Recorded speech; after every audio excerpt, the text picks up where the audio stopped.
Hi friends, T സ്ക്വയറിൻ്റെ പുതിയൊരു വീഡിയോയിലേക്ക് എല്ലാവർക്കും സ്വാഗതം. നമ്മൾ കഴിഞ്ഞ കുറച്ച് വീഡിയോകളായിട്ട് നമ്മൾ ചർച്ച ചെയ്തത് നമ്മുടെ ക്യാമറയിൽ അവൈലബിൾ ആയിട്ടുള്ള ഓട്ടോമാറ്റിക് മോഡിനെ കുറിച്ച് നമ്മളൊരു വീഡിയോ ചെയ്തിരുന്നു. പിന്നെ നമ്മൾ എക്സ്പോഷർ ട്രയാങ്കിൾ എന്താണെന്ന് നമ്മൾ എക്സ്പ്ലെയിൻ ചെയ്തിരുന്നു, ബാക്കി മോഡുകളൊക്കെ മനസ്സിലാവുന്നതിന് വേണ്ടിയിട്ട്. പിന്നെ നമ്മളൊരു വീഡിയോ ഡിസ്കസ് ചെയ്തത് നമ്മുടെ program mode, aperture priority, shutter priority, 3 മോഡുകളെ കുറിച്ച് പറഞ്ഞു. അതിന് കൂടുതൽ നമ്മുടെ ക്യാമറയിലുള്ള ഈ ഒരു ഇൻ്റർഫേസിനെ കുറിച്ച് നമ്മൾ എക്സ്പ്ലെയിൻ ചെയ്തു, ഇതിൻ്റെ കാര്യങ്ങൾ എന്തൊക്കെയാണെന്നുള്ളതിനെ കുറിച്ചിട്ടൊക്കെ ഇതിൻ്റെ കുറച്ച് ടേംസ് നമ്മൾ എക്സ്പ്ലെയിൻ ചെയ്തു. നമ്മുടെ നിക്കോണിൻ്റെ D5600 എന്ന് പറഞ്ഞ ക്യാമറ വെച്ചാണ് നമ്മൾ എക്സ്പ്ലെയിൻ ചെയ്തത്. അപ്പോൾ ഇന്നത്തെ വീഡിയോ നമ്മൾ ചർച്ച ചെയ്യാനായിട്ട് പോകുന്നത് നമ്മുടെ ക്യാമറയിൽ അവൈലബിൾ ആയിട്ടുള്ള ഒരു മോഡിനെ കുറിച്ചുണ്ട്. ഒരു മോഡ് കൂടി നമ്മുടെ ക്യാമറയിൽ പറയാനായിട്ടുണ്ട്. അപ്പോൾ മാനുവൽ മോഡ് അഥവാ മാനുവൽ എക്സ്പോഷർ മോഡ് എന്നൊക്കെ പറയാം, അങ്ങനെ 2 പേരിലൊക്കെ പറയാറുണ്ട്. അപ്പോൾ മാനുവൽ മോഡിനെ കുറിച്ചാണ് നമ്മൾ ഇന്നത്തെ വീഡിയോ ഡിസ്കസ് ചെയ്യാനായിട്ട് പോകുന്നത്. അപ്പോൾ നേരെ വീഡിയോയിലേക്ക് പോകാം.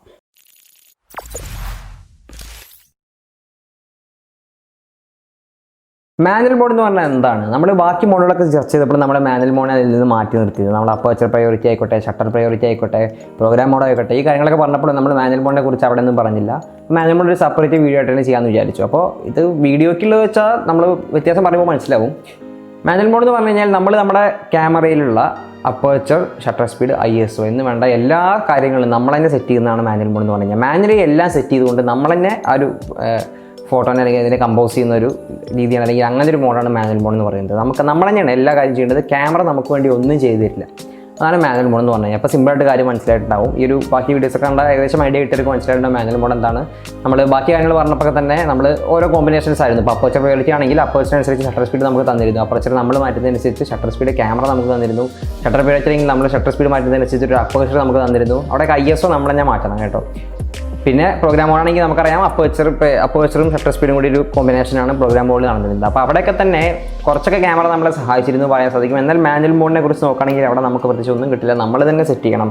നമ്മൾ തന്നെ ആ സീനിനനുസരിച്ച് നമ്മൾ തന്നെ ഡിറ്റർമിൻ ചെയ്തിട്ട് ഇത് ഇങ്ങനെയാണ് നടക്കാൻ പോകുന്നതിനനുസരിച്ച് അതിനനുസരിച്ച് ഷട്ടർ സ്പീഡ് ഇത്ര ലൈറ്റ് വേണം, അല്ലെങ്കിൽ ഇങ്ങനെയാണ് ലെൻസിൻ്റെ ഓപ്പണിംഗ് വേണ്ടതെന്നുള്ള രീതിയിൽ അപ്പർച്ചർ, ഇത്ര ISO വേണമെന്നുള്ള രീതിയിൽ ISO, അങ്ങനെ എല്ലാ കാര്യങ്ങളും നമ്മൾ തന്നെ സെറ്റ് ചെയ്യണം എന്നുള്ളതാണ് മാനുവൽ മോഡിൻ്റെ പ്രത്യേകത പറയുന്നത്.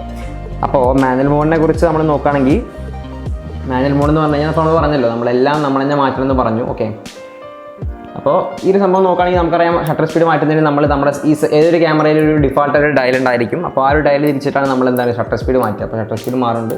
ഷട്ടർ സ്പീഡ് മാറ്റാൻ സിംഗിളായിട്ട് ഡയൽ യൂസ് ചെയ്യാം. നിക്കോണിൻ്റെ കേസ് നോക്കുകയാണെങ്കിൽ ഇവിടെ ഒരു ഫംഗ്ഷൻ ബട്ടൺ അവൈലബിൾ ആണ്. ഫംഗ്ഷൻ ബട്ടൺ ഹോൾഡ് ചെയ്തുകൊണ്ടാണ് നമ്മൾ ഇത് ഹോൾഡ് ചെയ്ത് മാറ്റുന്നതെങ്കിൽ നമുക്ക് ISO മാറ്റാനായിട്ട് സാധിക്കും. ബൈ ഡിഫോൾട്ട് നമുക്കിതൊക്കെ മാറ്റാനുള്ള ഓപ്ഷൻ ഉണ്ട്. അപ്പോൾ ISO ഇങ്ങനെ മാറ്റുന്നതനുസരിച്ച് നമുക്ക് ഫംഗ്ഷൻ ബട്ടൺ ഹോൾഡ് ചെയ്തുകൊണ്ട് ISO മാറ്റാൻ പറ്റും. അപ്പർച്ചർ ആണെങ്കിൽ നമുക്ക് ഇവിടെ ഒരു ബട്ടൺ അവൈലബിൾ ആണ്. നമ്മുടെ പവർ ബട്ടൻ്റെ തൊട്ടടുത്തായിട്ട് ഒരു കോമ്പൻസേഷൻ, എക്സ്പോഷർ കോമ്പൻസേഷൻ്റെ ഒരു ബട്ടണും അതും അപ്പർച്ചറും കൂടി ഒന്നിച്ചിട്ടാണ് വന്നിരിക്കുന്നത്. അപ്പോൾ ഈ ഒരു എക്സ്പോഷർ കോമ്പൻസേഷൻ്റെ ബട്ടൺ ഹോൾഡ് ചെയ്തുകൊണ്ട് നമുക്ക് മാനുവൽ മോഡാകുമ്പോൾ അപ്പർച്ചറാണ് ഡയൽ തിരിക്കുന്നതിലൂടെ നമുക്ക് എന്ത് ചെയ്യാൻ പറ്റും, നമുക്ക് നമ്മുടെ ഇത് സെറ്റ് ചെയ്യാനായിട്ട് സാധിക്കും, അല്ലെങ്കിൽ നമുക്ക് നമ്മുടെ അപ്പർച്ചർ സെറ്റ് ചെയ്യാനായിട്ട് സാധിക്കും. ഓക്കെ, അപ്പോൾ അതാണ് മാനുവൽ മോഡിനെ കുറിച്ച് പറയുന്നത്. മാനുവൽ മോഡ് വലിയ കാര്യത്തിലൊന്നുമില്ല. ഈ 3 എണ്ണം നമ്മൾ തന്നെ ചെയ്യണം എന്നുള്ളതാണ് ഇതിൻ്റെ മെയിൻ ഒരു ഹൈലൈറ്റ് എന്ന് പറയുന്നത്.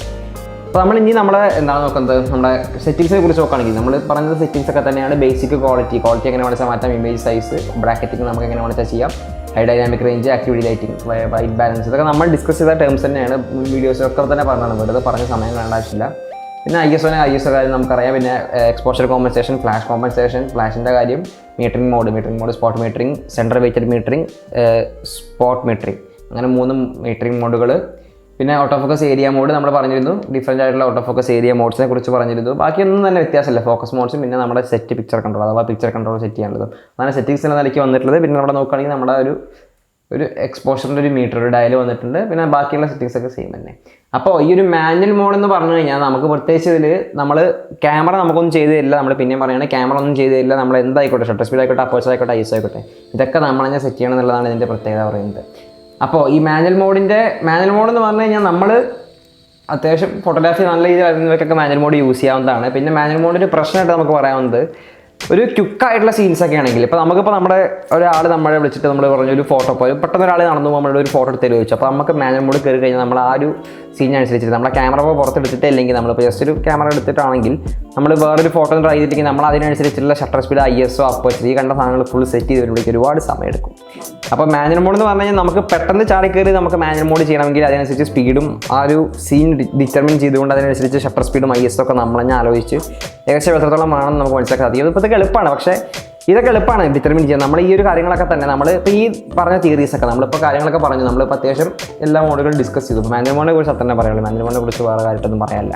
ഈ 3 കാര്യങ്ങൾ നമ്മളെ സെറ്റ് ചെയ്യുന്നതാണ്. വേറെ അപ്പോൾ അതിനെക്കുറിച്ച് അങ്ങനെ എക്സ്പ്ലെയിൻ ചെയ്യാനായിട്ടില്ല. നമ്മൾ ജസ്റ്റ് ഇങ്ങനെ എക്സ്പ്ലെയിൻ ചെയ്തുകൊണ്ട് കാര്യമില്ല. നമ്മൾ ഇനി പറയാനുള്ളത് നമ്മൾ ഇപ്പോൾ നമ്മൾ പറഞ്ഞ തിയറീസൊക്കെ തന്നെ നമ്മളിപ്പോൾ എക്സ്പോഷർ ആംഗിളിനെ കുറിച്ച് പറഞ്ഞു, ഷട്ടർ സ്പീഡ് എന്താണ്, അപ്പേർച്ചർ എന്താണ്, ISO എന്താണ്, പിന്നെ നമ്മൾ ഡിഫറൻറ്റ് മോഡുകളെ കുറിച്ചൊക്കെ സംസാരിച്ചു.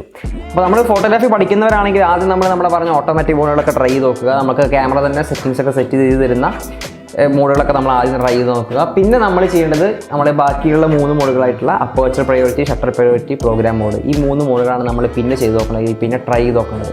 ഇതന്നെ നമുക്കിപ്പോൾ ഷട്ടർ പ്രയോറിറ്റി ആണെങ്കിൽ നമ്മൾ ഡിഫറൻറ്റ് ഷട്ടർ സ്പീഡ്സ് ഇട്ടുകൊണ്ട് ഫോട്ടോ എടുത്ത് നോക്കണം. ഒരേ ഒബ്ജക്റ്റിൻ്റെ തന്നെ ഒരുപാട് ഫോട്ടോസ് എടുത്ത് നോക്കി നോക്കുക.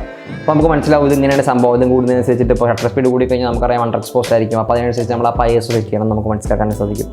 അപ്പോൾ അങ്ങനെ ചെയ്ത് ഇപ്പോൾ നമ്മൾ അപ്പേർച്ചർ ആണെങ്കിൽ നമ്മളനുസരിച്ച് അപ്പേർച്ചർ സെറ്റ് ചെയ്യണം. അപ്പേർച്ചർ നമ്പർ കുറഞ്ഞു കഴിഞ്ഞാൽ നമുക്കറിയാം ആ ചിത്രം ഓവർ എക്സ്പോസ്ഡ് ആയിരിക്കും, അല്ലെങ്കിൽ കൂടുതൽ ലൈറ്റ് അതിനകത്ത് കിടക്കും.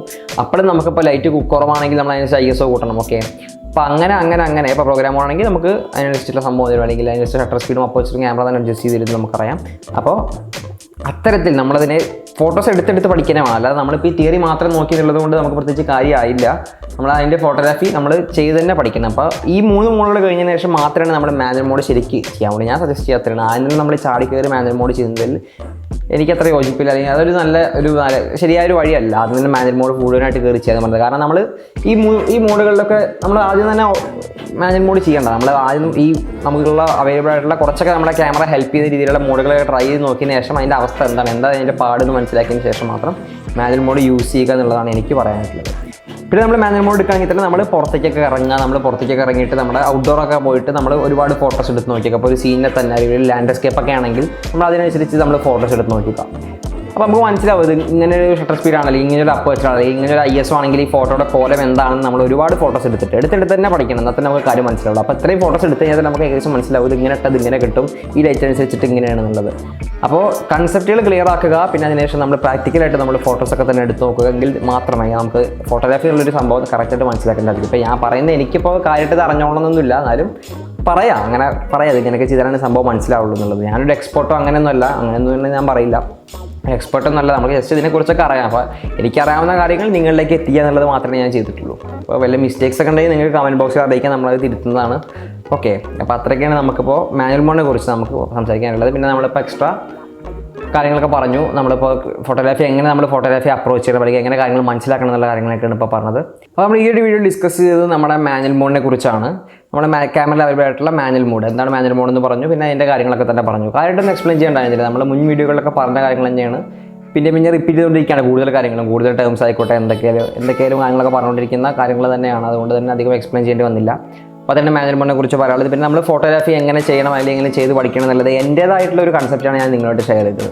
ഇങ്ങനെ സ്റ്റെപ്പ് ബൈ സ്റ്റെപ്പ് കയറി വന്നു കഴിഞ്ഞാൽ നമുക്ക് ആ കൺസെപ്റ്റ്സ് ക്ലിയർ ആവും, അല്ലെങ്കിൽ നമുക്ക് അതിനനുസരിച്ച് നമുക്ക് ഇമ്പ്രൂവ് ചെയ്യാൻ പറ്റും നമ്മുടെ സ്കിൽസൊക്കെ തന്നെ. അപ്പോൾ ഫോട്ടോഗ്രാഫി എന്ന് പറഞ്ഞു കഴിഞ്ഞാൽ ഈ കാര്യങ്ങളൊക്കെ മനസ്സിലാക്കി കഴിഞ്ഞാൽ നമുക്ക് DSLR ഉപയോഗിച്ചുകൊണ്ട് ഡീസൻ്റ് ആയിട്ടുള്ള പിക്ചേഴ്സ് എടുക്കാനായിട്ട് സാധിക്കും. പിന്നെ നമ്മൾ പറയാൻ വിട്ടുപോയൊരു കാര്യം, മാനുവൽ മോഡിനെ കുറിച്ച് നോക്കുകയാണെങ്കിൽ മാനുവൽ മോഡ് ഏത് മോഡായിക്കോട്ടെ, നമുക്കിപ്പോൾ നമ്മുടെ ലൈവ് വ്യൂ, നമ്മുടെ DSLR ക്യാമറ ആയിക്കോട്ടെ, നമുക്ക് ലൈവ് വ്യൂ അല്ലെങ്കിൽ വ്യൂ ഫൈൻഡറിലൂടെ കാണാനുള്ള 2 ഓപ്ഷൻസ് നമുക്ക് അവൈലബിൾ ആണ്. അപ്പോൾ ഈ ലൈവ് വ്യൂ നമുക്ക് വ്യൂ ഫൈൻഡർ നമുക്കറിയാം, നമ്മൾ കാണുന്ന ആക്ച്വൽ സീൻ എന്ന് പറയുന്നത് ഒരു പെൻറ്റാപ്രിസം വഴി വന്നിട്ട് റിഫ്ലക്ട് ചെയ്തിട്ട് ആ ആക്ച്വൽ നമ്മൾ എന്താണ് കാണുന്നത് ആ സംഭവം തന്നെയാണ് നമുക്ക് കാണുന്നത്. അപ്പോൾ അതിൽ പ്രത്യേകിച്ച് നമുക്ക് കിട്ടാൻ പോകുന്നൊരു ഇമേജിൻ്റെ ഔട്ട്പുട്ട് അല്ല നമുക്ക് വ്യൂ ഫൈൻഡർ വഴി കാണാൻ സാധിക്കും. എന്നാൽ മിറർലെസ് ക്യാമറ ആണെങ്കിൽ അതൊരു ഇലക്ട്രോണിക് വ്യൂ ഫൈൻഡറാണ്, നമുക്ക് കിട്ടുന്ന ഇമേജിൻ്റെ എക്സാക്ട് ഔട്ട്പുട്ട് തന്നെയാണ് നമുക്ക് കാണാൻ സാധിക്കുക. അപ്പോൾ നമ്മുടെ ക്യാമറ DSLR ക്യാമറ ആണെങ്കിൽ നമ്മൾ ലൈവ് വ്യൂ ഇട്ടുകൊണ്ട് നമ്മൾ ഫോട്ടോസ് എടുക്കണമെങ്കിൽ, ഇപ്പോൾ ലൈവ് വ്യൂ നോക്കുകയാണെങ്കിൽ നമുക്ക് ജസ്റ്റ് ഇപ്പോൾ ഒരു എക്സാമ്പിൾ കാണിക്കാം. നമ്മളിപ്പോൾ ലൈവ് വ്യൂലാണ് നമ്മളെ കിടക്കുന്നത്. ഈ ലൈവ് വ്യൂ നോക്കുകയാണെങ്കിൽ നമുക്കിപ്പോൾ ഷട്ടർ സ്പീഡ് ഇങ്ങനെ കൂട്ടുമ്പോൾ കണ്ടോ, ഷട്ടർ സ്പീഡ് ഒരു ഫ്ലിക്കറിങ് വരുന്നുണ്ട്, അത് കുഴപ്പമില്ല, അത് ലൈറ്റിംഗ് സോഴ്സിൻ്റെ വ്യത്യാസം കാരണമാണ്. അപ്പോൾ ഷട്ടർ സ്പീഡ് കൂട്ടുമ്പോൾ നമുക്ക് ആ ചിത്രത്തിലുള്ള വ്യത്യാസം നമുക്ക് കറക്റ്റായിട്ട് ഇതിൽ കാണുമ്പോൾ മനസ്സിലാക്കാൻ സാധിക്കുന്നുണ്ട്. ഇതേമാതിരി നമ്മൾ ISO കൂട്ടുമ്പോൾ കണ്ടില്ലേ, ഓവർ എക്സ്പോസ് ആവുന്നുണ്ടല്ലേ. അപ്പോൾ ഈ ഒരു സംഭവം നമുക്ക് വ്യൂ ഫൈൻഡർ വഴി നോക്കുമ്പോൾ, അപ്പോൾ DSLR ഫോട്ടോഗ്രാഫി DSLR ചെയ്യുന്നവരാണ് പറയുന്നത്, DSLR യൂസ് ചെയ്യുന്നവരാണ് പറയുന്നത്. നമ്മൾ വ്യൂ ഫൈൻഡർ വഴി നോക്കുമ്പോൾ നമുക്ക് എല്ലാ ഫോട്ടോ കാണുമ്പോൾ നന്നായിട്ട് തോന്നുന്നു. പക്ഷേ അത് ഫോട്ടോ ആയിട്ട് വരുമ്പോഴാണ് നമുക്ക് അതിൻ്റെ വ്യത്യാസം മനസ്സിലാവും. അത് ഈ 3 കാര്യങ്ങൾ അങ്ങോട്ട് കൂടി മാറുന്നത് കൊണ്ടാണ്, വേറൊന്നുമല്ല. അപ്പോൾ നമ്മൾ ലൈവ് വ്യൂവിൽ വെച്ചുകൊണ്ട് ഫോട്ടോസ് എടുത്ത് നോക്കി നോക്കുക. അപ്പോൾ ലൈവ് വ്യൂ ആണെങ്കിൽ നമുക്ക് ആ എക്സാക്ട് നമുക്ക് എന്താണോ ഔട്ട്പുട്ട് കിട്ടാൻ പോകുന്നത് ആ ഔട്ട്പുട്ട് തന്നെ ആയിരിക്കും ആ ലൈവ് വ്യൂവിൽ ഉണ്ടായിരിക്കുക. അപ്പോൾ വ്യൂ ഫൈൻഡർ കാണുന്ന പോലെ ലൈവ് വ്യൂ ആകുമ്പോൾ നമുക്ക് എക്സാക്ട് ഔട്ട്പുട്ട് തന്നെ കാണാൻ സാധിക്കും. അപ്പോൾ നമുക്ക് ഫോട്ടോസ് എടുത്ത് പഠിക്കുന്നത് വേണം. അപ്പോൾ നമുക്ക് നമ്മൾ കിട്ടാൻ പോകുന്ന ഇമേജിൻ്റെ ഒരു ഔട്ട്പുട്ട് നമുക്ക് ഫോട്ടോ ഷട്ടർ റിലീസ് ചെയ്യുന്നതിന് മുമ്പ് തന്നെ നമുക്ക് മനസ്സിലാക്കാൻ സാധിക്കും. ലൈവ് ചെയ്യും, അത് കാണുന്നവർ ഒരു പുതിയതായിട്ട് നോക്കുന്നവരുണ്ടെങ്കിൽ ശ്രദ്ധിച്ചാൽ മതി. ലൈവ് വ്യൂ എടുത്തുകൊണ്ട് പഠിക്കുക. പിന്നെ മതി വ്യൂ ഫണ്ടറൊക്കെ വഴി ചെയ്യാന്ന് പറഞ്ഞു കഴിഞ്ഞാൽ നമുക്ക് കുറച്ചുകൂടി സ്റ്റേബിൾ ആയിരിക്കും ഷോട്ട്സ് ഒക്കെ. നമുക്ക് ഇവിടെ ഇങ്ങനെ പിടിച്ച് കഴിഞ്ഞാൽ പിന്നെ അധികം ഷെയ്ക്ക് ഒന്നും വരില്ല. അപ്പോൾ അതാണ് വ്യൂ ഫണ്ടറിൻ്റെ ഒരു മെച്ചം എന്ന് പറയുന്നത്. അപ്പോൾ ലൈവ് വ്യൂ എടുത്തുകൊണ്ട് നമ്മുടെ ഷട്ടർ സ്പീഡ്, അപ്പേർച്ചർ, ISO ഇതിൻ്റെയൊക്കെ സെറ്റിങ്സ് കുറിച്ച് കാര്യമായ ഒരു മനസ്സിലാക്കിയതിന് ശേഷം മാത്രം വ്യൂ ഫണ്ടറിലേക്ക് കിടക്കുകയാണ് നല്ലത്. അതാണ് ഞാൻ സജസ്റ്റ് ചെയ്യുന്നത്. എൻ്റെ ഒരു പേഴ്സണലായിട്ടുള്ളൊരു ഒപ്പീനിയനാണ്.